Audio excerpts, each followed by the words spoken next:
तर नमस्कार मित्रांनो, पडवानी परवाला गुढीपाडवा आहे आणि मी आलो आता शेतात बांबू न्यायला. इकडे आपला गहू भिजवणं सुरू आहे, गव्हात मोटर सुरू आहे. आणि वेलकम टू आपल्या मोठ्या आंब्यावाल्या वावरात आहे. हिला गहू तर सुकायला लागला काय कानून, पण आता पुढे 2-3 दिवस पाणीच सांगितले 17 ते 20 मार्च, त्यामुळे याला पाणी देत नाही तर जायचा हा झोपून. आता गुढी उभी करायला बांबू तोडायचं म्हणल्यावर कुराड तर लागेल ना. इकडे आपल्या बाखारीत कुराडे घेऊन येऊ.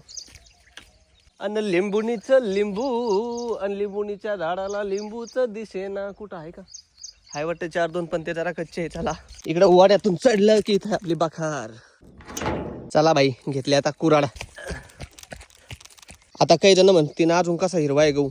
अरे बापा, कापसाच्या वावरातला गहू आहे, त्यामुळे लेट पेरला होता. आईला बोर पाहून आता ध्यान आलं, यंदा बोरच नाही खाल्ले रे मी. हे असे असते येळूचे बेट. आता येळू तोडणं इतकं अवघड असतं, तोडा तरी आणि निघत नाही, कारण की तर गुतागुती याच्या सगळं. हे पहा, निघणेच नाही. चला इथं काही मेळ लागला नाही, आता आमचा दुसरीकडे जाऊ. हे इकडे दिसते बा येळू, पण हे गुतागुतीचाच खेळ आहे. हा, आणि ह्यो एक आहे, आता याचं दुकान आणायचा पहा. ह्यो मोठा आणला तर नेता नेता नाकी नवी याच्या गाडीवर आपल्याला. ह्यो लय जरा अवघड आहे.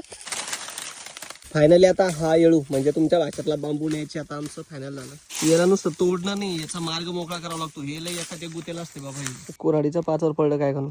आणि तिकडे तुमच्या शहरात काय आणला येळू विकत, लावली गुढीन झाला गुढी पाडवा. इकडं असं नाही, इथं बेसिक असं आहे की शेतात या, येळू तोडा, नाही तर एरण तोडा, घरी घेऊन जा आणि मग गुढी पाडवा करा. तोड्यावर हा काही सरळच येळू नसतो. हे याच्या फांद्या फुंद्या याला साळावं लागत्या, मग तो चोपडा होतो आणि मग काढावा लागतो.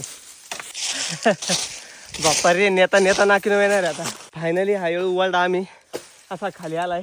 आता याला हे ज्या फांद्या आहेत ह्या साळून घ्यायच्या, चोपड्या करायचा, मग घरी न्यायचा. बाकी तुम्ही गुढी पाडव्याला येळू म्हणजे बांबू आणता का एरण आणता, कमेंट्समध्ये नक्की सांगा.